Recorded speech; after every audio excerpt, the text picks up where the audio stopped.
Hello, folks. It's time for Tech Talk number 66. 66. Who would have thought of that? Tech Talk number 66. I see a few of you are clicking on. I want to say hi to everybody today. Thank you guys for tuning in. Thank you all for following me 66 weeks in a row. Wow. I'll show you around the shop a little bit. I'm going to flip over to what's going on in the shop first, and then we'll go from there. Okay.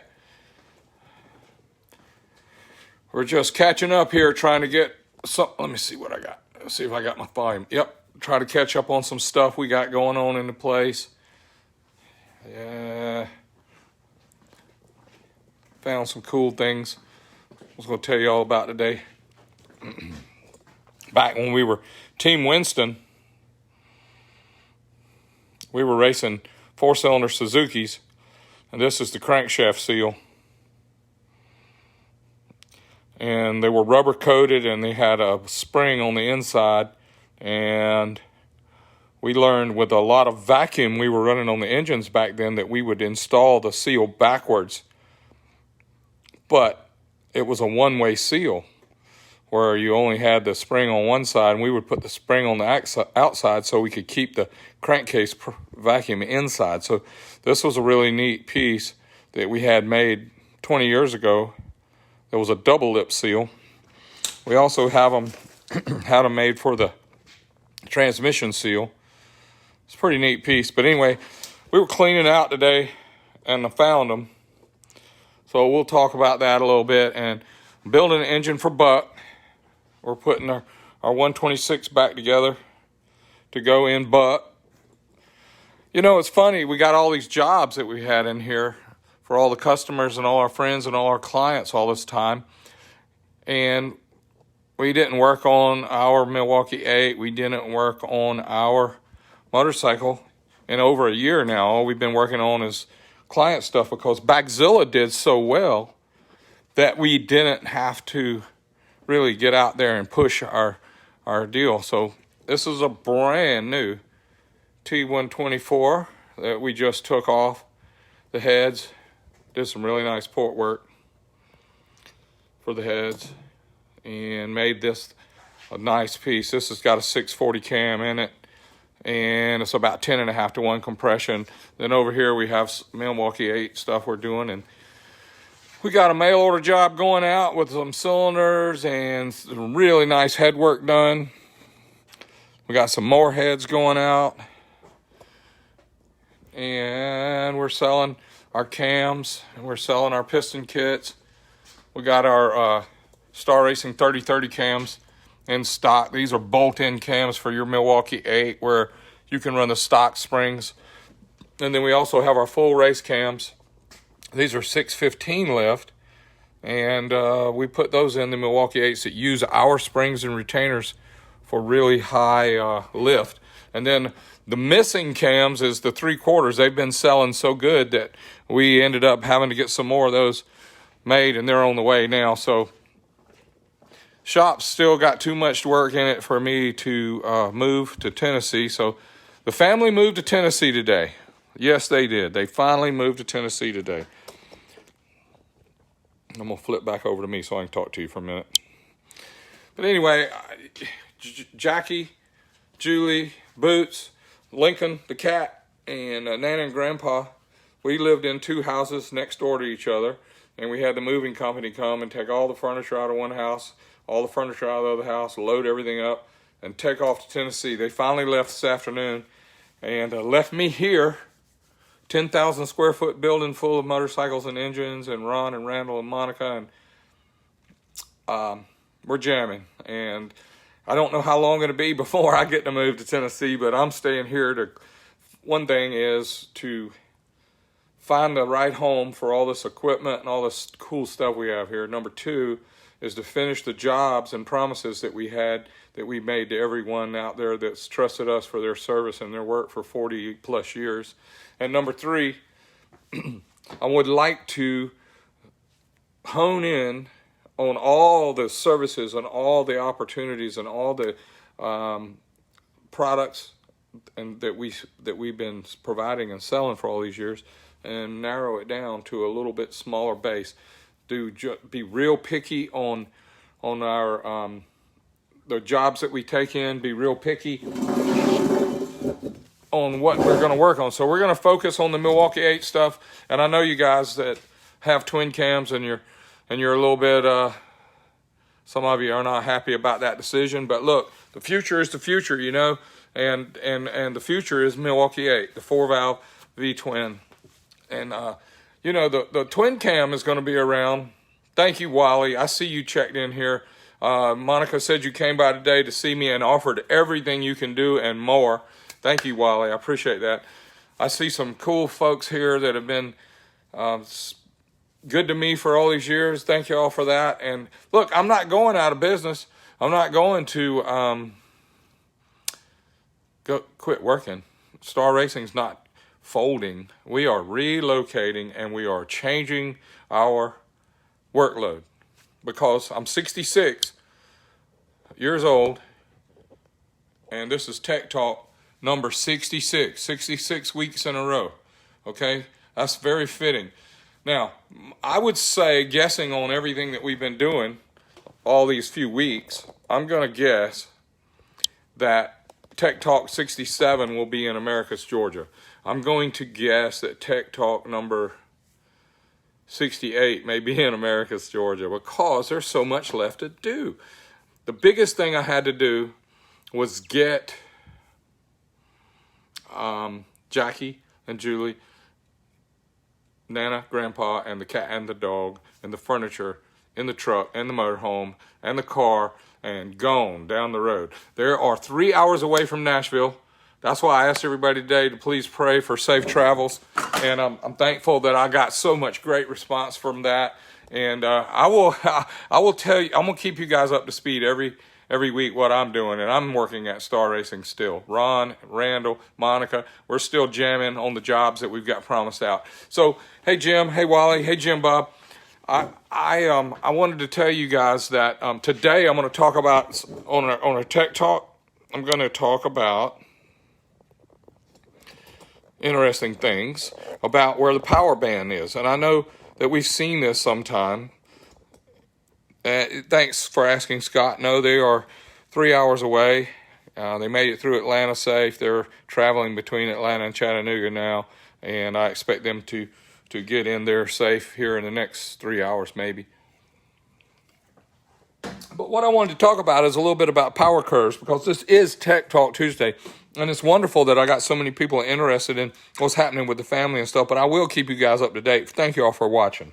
Thank you all for checking in, and thank you for the prayers for my family to have safe travels.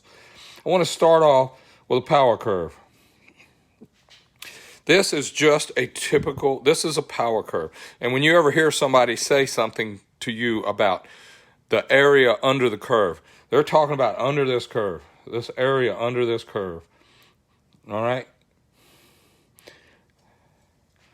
If you drew a horizontal line and said this was where you started making power and this is where you stopped making power, this is what the power curve looks like. This is the area under the curve. This is just general terminology that a lot of you guys really know, but I want you to know, Alan and Ben and Scott and Gino and David and all you guys that pay attention to this stuff and that follow, I want you to understand that we have to go back to basics sometime, because we get so tied up and lost in the numbers of what we are focused on. And the grandparents taught us, you can't see the forest for the trees, or you're too close to the fire, or whatever. You couldn't see, you were too close. But this is really important. And what is at this point right here, if that's peak power, let's say that's peak load, that is peak pressure, that is the engine is making the most pressure right here. Cylinder pressure. You got your cylinder in here with a piston in it, and at this RPM, whatever this RPM is, this is the most pressure that can go on here. It's also the most pressure that the connecting rods will see.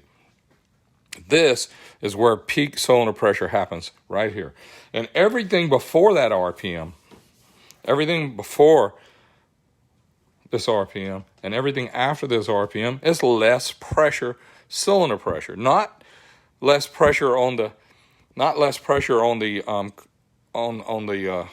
the parts that get stressed by RPM, because look, RPM is increased here, RPM is decreased here, and if this was a let's say this is 5,000, this is 6,000, and this is 7,000, just to pull some numbers out, okay?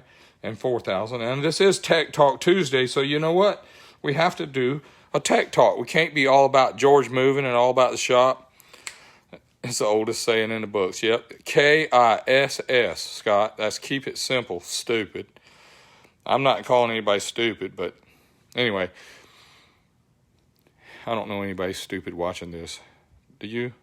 I don't. I'm thankful. You guys, look, this is cool because I get to come here and talk to you guys, and this gets passed around, it gets shared around. And I want to tell you real quick, 2 things.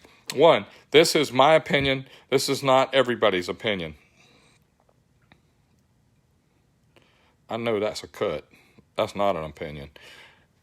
Number 2, you will be able to review this later on my personal Facebook page, and also I hope that I can figure out how to get Monica to move this to YouTube. We have a page or a channel on YouTube that has all of Tech Talk Tuesdays on there, and I'll try and hit you up on what that is. Hey Mike, hey Dan, that's my brother, SA. So peak pressure is where we have peak power, peak cylinder pressure. Now, where does torque and RPM fit in this? Well, in my opinion, this is how the math works. This will always be peak torque. This will also be where peak fuel demand is. This is where you will need to be the most careful with ignition timing, because cylinder pressure creates the heat in the cylinder, which makes the piston go down, and if you have the spark advance too high under this peak pressure, that's where we hear spark knock. Sometimes it'll be before that, sometimes it'll be after that, but if you have spark knock prior to peak pressure and you have spark knock after peak pressure, we need to adjust your timing curve for sure, which is what I went over last week. Again, this is just my opinion, and we're going to have a lot of people agree or disagree. And you know what? I am so cool with that, because when they do their own Tech Talk Tuesday, then they can put it in their terms, and that'll be cool, because I don't have that argument. I don't have that problem with opinions on this. So, because I know so many smart people, and they may differ, but I'm sharing what I think I know. Think about that. I am sharing what I think I know. Hey James, hey Rich, hey Ben. So let's say that this is your torque curve on your dyno sheet, all right? Now, we all know, because I've said it 100 times and you already knew it, that horsepower and torque always cross at 5,200 and 52 RPM. So if this is 5,500, this is 5,200, all right? So at 52, let's make it loud. 52, horsepower and torque always cross at this number. So at 3,000, we could have very little horsepower. And at 7,000, we could have a lot of horsepower. But at 5,200 and 52,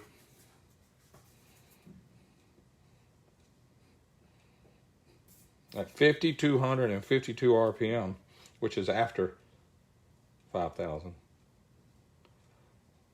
they are going to cross. It's mathematical. It has to happen. Hey, Misty. Hey, thanks for offering up on the supper, you guys. I'm in the middle of doing Tech Talk Tuesday, so come over for some grilled salmon once you're done. Man, how can you beat that? Oh my gosh, what a deal. I'm sorry I got interrupted thinking about supper. Thank you. God bless you. So the 52, we have the horsepower and torque always cross. So when you look at, If you put a cursor on your dyno sheet right here at 5252, and this was 150 horsepower right here, it would say peak, it would say, not peak, it would say at 5,200 RPM, it would have 150 foot-pounds of torque. And the horsepower would be the same. It would be 150 horsepower at this point, because this is where torque and horsepower cross. And I know I've told you that too many times, all right? Are we jumping around on that too much? The load on the engine matters, yes, and it's always at that peak cylinder pressure. So if peak torque is at 5,000 and it has a little less at 5,252, it's also going to have the same horsepower at 5,200 as it does torque, always. And the reason that is, and I'm going to move it right up higher, because I want to say this. Let's make sure I can say it right. And if I don't, somebody call me out on it. Let's see. Torque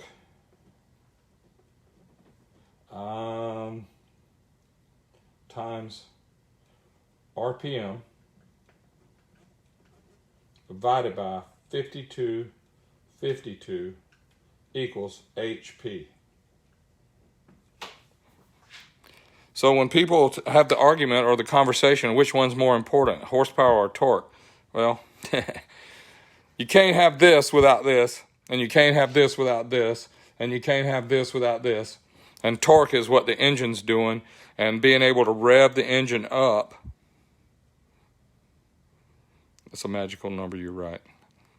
Hey, Randy. I know Randy. Hi. Good job you guys did on Jim's deal all this year. A lot of work. Back to my point. The fuel load typically goes down when you get past peak torque. So if I was to move over here and say,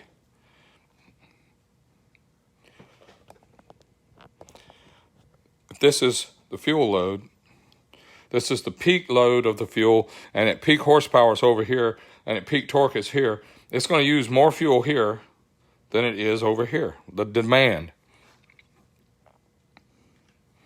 You have to, when you build a fuel map, you will put in the biggest number in your fuel map here, and you will not have the biggest number in over here at peak torque. Even if this is 55,000 RPM and this is 7,000 RPM.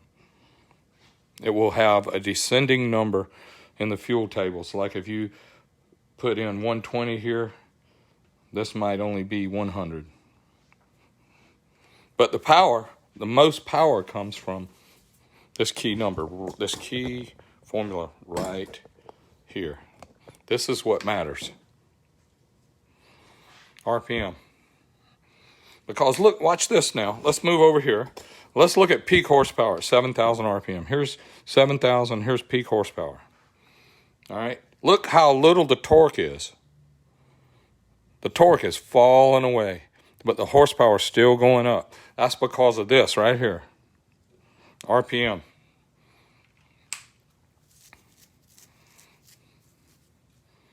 I'm reading a couple of these notes to make sure I'm on time, that I'm on track. Good comments, guys. Thank you. Thank you.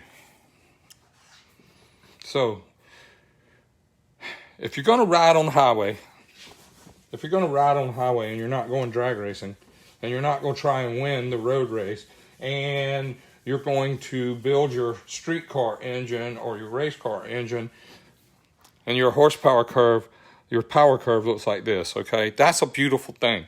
And this, wherever this is, that's peak torque. Now, if you're going to rev it past peak torque, it's going to go like this. But at right here, at 5,252, this number is going to be the same because of the math. Torque times RPM divided by 5,252 equals horsepower.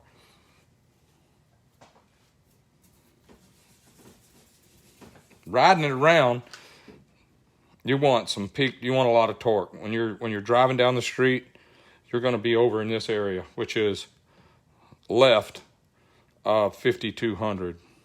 That's why Harleys are so wonderful for this deal, because these guys that are cruising, we hardly ever get here. We run along at 2,000, we run along at 3,000, and every now and then we might rev it up to 4,000 in each gear. So we never reach peak torque. And we also never reach peak horsepower. Unless you have one of these strange looking, like a stock Harley Davidson M8, a new 2020 Milwaukee 8. Let's say the power curve looks like this. And let's see what this looks like. This looks like this. And this is 5,200. That's one reason the Milwaukee 8 is so fun to ride, because you're over here. It's got more torque than it has horsepower, and it pulls like crazy right at the bottom. Say at 1,500 and 2,000. They're fun to ride because that's our normal driving range. Just going through the gears. Now, just to take it a lot further, if any of you watch NHRA on TV and you see the Pro Stock cars and the Pro Stock motorcycles, and they have a horsepower curve, a lot of them, and it looks like this. The horsepower curve. And the torque curve would look like this. I don't know if you can see that, but they shift over here, peak power here, and they fall back here. And if you ask them what's the peak torque? Well, the peak torque is nowhere in this run. They only go RPM, RPM, RPM, RPM, every gear to the finish line. Never do they use the torque curve. Torque curve is over here. And even on a Pro Stock car 500 or a Pro Stock motorcycle, they still cross at 5,252 RPM. They still cross there. This will create some questions. And Bagzilla, it's a pretty famous Harley now, because we ran some really good times with it on all engine. We ran 730s over 148, 147 miles an hour. And that engine turned a lot of RPM. We turned it like 7,500 RPM. So when we were running that engine, when I was driving it, even the other day when I drove it with Chuck and Tammy, let me make a lap on it just to see if it was still there, or if I was still there, I guess I should say. It has a horsepower curve that looks like that. I never did find the top.